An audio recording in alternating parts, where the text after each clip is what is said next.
Buying a car in Carvana was so easy. I was able to finance it through them. Whoa, wait, you mean finance? Yeah, finance. Got pre-qualified for a Carvana auto loan, entered my terms, and shot from thousands of great car options all within my budget. That's cool, but financing through Carvana was so easy. Financed. Done. And I get to pick up my car from their Carvana vending machine tomorrow. Financed. Right, that's what I said. You can spend time trying to pronounce financing, or you can actually finance and buy your car today on Carvana. Financing subject to credit approval. Additional terms and conditions may apply. Weight loss solutions are not one size fits all. Hers makes it simpler to get started and stick with a weight loss plan backed by expert-guided online care that puts your weight loss goals first. These include oral medication kits or compounded GLP-1 injections. Through Hers, pricing for oral medication kits start at just $69 a month for a 10-month plan when paid in full upfront. No hidden fees, no membership fees. You shouldn't have to go out of your way to feel like yourself. Hers brings expert care straight to you with 100% online access to personalized treatment plans that put your goals first. Reach your weight loss goals with help through Hers. Get started at forhers.com/4u to access affordable, doctor-trusted weight loss plans. That's forhers.com/4u, forhers.com/4u.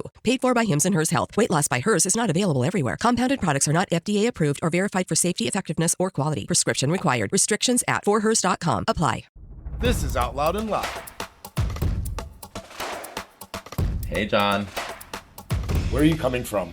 Oh, I just got back from the gym and Girl. still slurping down. Yep. So I'm a little exhausted. How are you? What are you slurping down? Well, right now I'm slurping down a protein shake. You know. Did I tell you that I went to the physical therapist this week and I got cleared to go back to the gym, and I'm stoked about it. I've been held back for a couple weeks. So, but I think all of this chatter is so awesome because today we have the pleasure of introducing our new friend, Sam Leicht, to tell us this awesome story of this journey that he's done for our community around fitness. And he's just going to dive in, and we're going to get to have a fun time. And we're glad everybody's here, and especially you, Sam. What's going on? It's going great. Happy Friday. Ooh, happy Friday. Right. Yeah. So, Sam, we would love for you to just introduce, we know you actor, you're a fitness guru now. I would even put you in as influencer, doing a lot of things on social. So I'd love for you to just introduce yourself and what you're doing, and then we'll go from there. Yeah. Well, first of all, thanks for having me. I'm really excited to meet y'all and to get to know you a little bit better on this podcast. My name is Sam Leicht. I am based out of New York. I'm from Wisconsin, which I have to say feels like it's a pretty big part of my identity. As I get older, I'm like, wow, that actually was a very formative thing for me, I guess. But I went to school for music theater. I was an actor. I did a tour called The Lightning Thief, where we were on tour for about a year, and then we were on Broadway for a few months, and then the pandemic happened. And while I was an actor, I was personal training as my kind of survival job. I was never really good at the waiting tables thing. So when the pandemic happened, I kind of decided that I wanted to go all into fitness instead of acting. I liked the autonomy of it. I liked getting to work with people one-on-one. But of course, that did mean that the business model was shifting a little bit with COVID. So took everything online. I was doing all the programming for my husband, Jared, and I made an online fitness community. And I really did not set out for this to be a specifically queer thing, but that's what it really organically became in a really beautiful way. And I'd say the rest is history, but it's been 5 years of working on Pride Fit and creating a really incredible community. We do some in-person events, but the main thing that we do is we have a fitness app that we're always kind of working to improve and to help people feel confident going to the gym or doing at-home workouts. And it's been a really lovely experience. So to all of our listeners, if you haven't done so already, Pride Fit in the App Store or the Play Store, go get it. It's fantastic. I've got it on my phone. You need to have it. Sam, it brings me to this question, and I'm curious. What was the specific moment then, right? What was the feeling that made you realize that our community, the queer community, needed, any community, right? Because you just mentioned that it wasn't specifically set out to be queer. So what was the feeling in that moment that the fitness space needed Pride Fit? Tell us about it.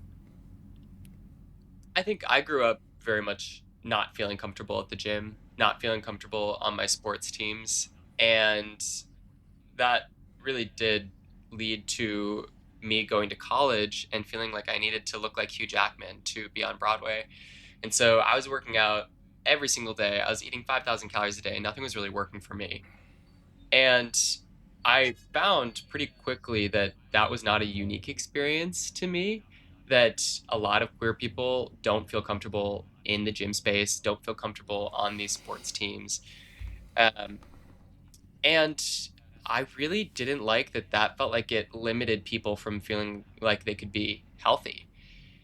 We don't have to go to the gym to be healthy, which is why we definitely focus on home gyms or home workouts to begin with. But then my ultimate goal kind of shifted into wanting to help people feel confident walking into the gym, because it's not this place that is reserved for straight people. You should feel confident taking up space there, and you should feel confident because you've got the education to back it up. You know what you're doing because your coach has helped you with that. You know that your form is great. Um, and that is how we really encourage our members to take up space, is to kind of say, hey, you've got all the data points, you have all the tools to feel confident here. Now I just need you to go out, do your workouts, do your thing. And you find that people at the gym really do kind of give you that respect when you put in the kind of legwork to build your skills there. I feel like I kind of missed your question a little bit, but honestly, I think that to go back to your question, I think it is all around us that queer people need more specific guidance in the gym space. And it's not because our workouts are like gay. It's just because sometimes it's really hard to learn when you don't feel like you're with your people. I agree. So I started my fitness journey probably a year or two ago, got a trainer, because to your point, Sam, like when I walked into a gym, I stayed away from the weights because I didn't have the confidence. I felt like there was a moment where people were staring at me and judging me. So I love that you're creating this space to help build that, because I do feel like we all have that in us until we overcome it. And then I quickly learned, my trainer was like, just so you know, 50% of the people on this floor are doing it wrong. So totally.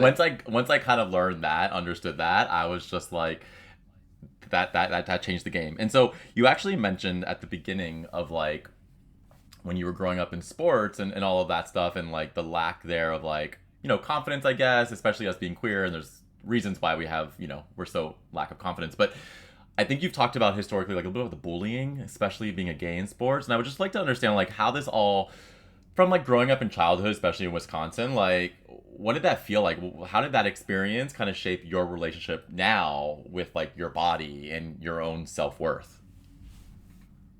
Yeah, one of my first sports that I did was gymnastics, and I was so excited to do it.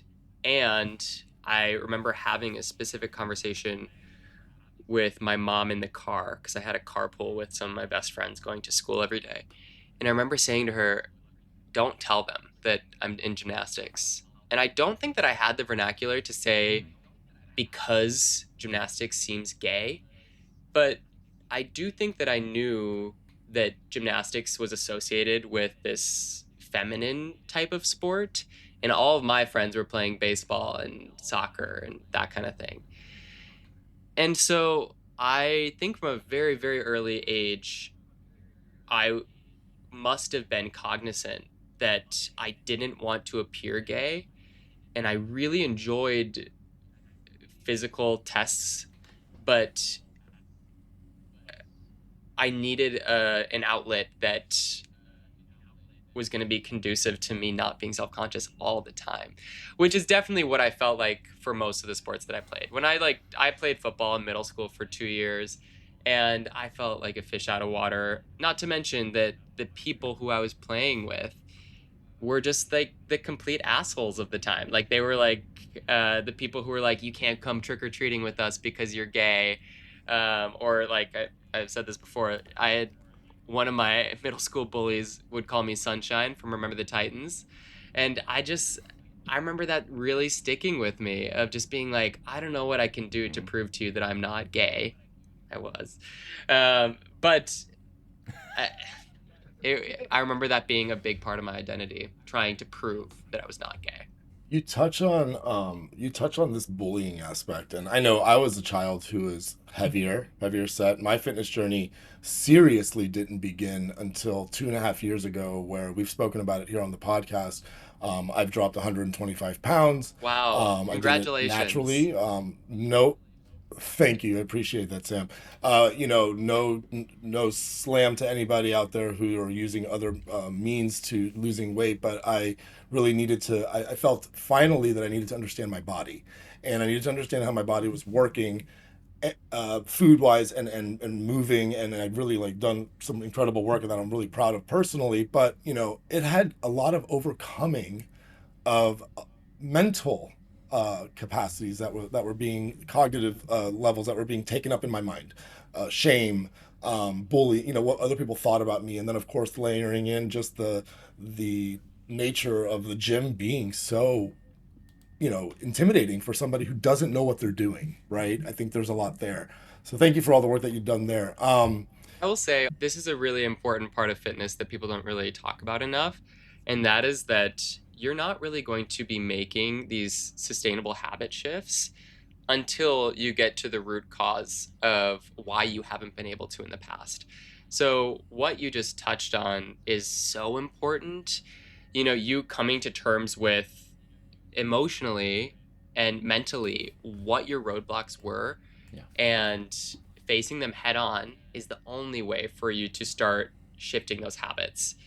There's no other magic solution to this. It's not that you haven't found the right program yet. It's not that you haven't found the right diet. It's that you really need to be making that mindset shift. So it's really cool that you were able to do that. And I guess my question for you is, what was the impetus?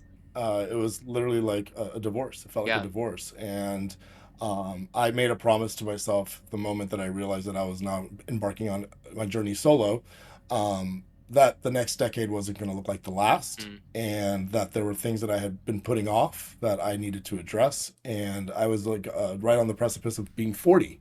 I was 2 years right out of turning 40. And so I assigned myself the Best Body by 40 campaign, started CrossFit, joined Orange Theory, and I guess now I'm going to be using. I downloaded and I did the onboarding for Pride Fit, Sam. I'll be honest, but I haven't paid you yet. So once I pay I will be in the app. And you know what I'll say? I mean, one of the ways that we try and really help our members is that you have a session when you start with your coach, and that is really about looking at that emotional roadblock. What is the root cause of why you haven't been able to make these shifts in the past? And then we have a separate call, because we do think that it needs to be a separate call, where you're meeting with me with other members, where you're actually getting down to brass tacks. Like, what are the informational pieces that you actually just need to know about protein and about reps in reserve and when you're actually at the gym and that kind of thing. But both pieces of those equations are so essential, but they do need to be kind of separate. We need to first have you chat with a coach about what that roadblock is. Hopefully we can kind of get rid of some of that debris there, get rid of some of the roadblock, and then we can talk about the actual parts of fitness and nutrition that a lot of times are obscured on social media and that will end up being really beneficial for sustainable health. I kind of love where you start into looking at the emotional part of it first. Like, what are your blockers? Because some people just go right to the gym and then they end up falling back into their trap, because to your point, they haven't unblocked. It's great to do it for 2 weeks straight, but that's not going to sustain. And I've been on my journey as well, and I lost not as much as John, because John was a little heavier set for other reasons, but I lost, I think, 35 pounds, but I had kids, and It was the pandemic, and that thing too, and it was just finally saying, stop making excuses. That was my biggest blocker, was I found myself just making easy excuses and not holding myself accountable. I also wanted to dig a little bit into your past, because you talked about that you were acting and doing Broadway prior to the pandemic, and so what's your relationship now with Broadway? Are you just taking stuff that you learned on the stage and applying it to being a fitness coach? Is there a part of you that wants to get back on stage? Where are you with these two kind of amazing careers, but kind of different careers, They're definitely different, and I love being a patron of the arts now. Uh, my husband's an actor. I love doing auditions with him. I love going to see shows with him. And I also very much enjoy not being an actor right now. And that's not to say that I will never do that again. I actually very much expect that I will do it again. But not at this point in my life. I'm very much enjoying just being a spectator. But I will say that, I've always kind of resented my music theater degree. I do think that, of course, there are benefits to it because working in the arts, I think one of the main benefits is that you are working to help other people see from another perspective that is not their own.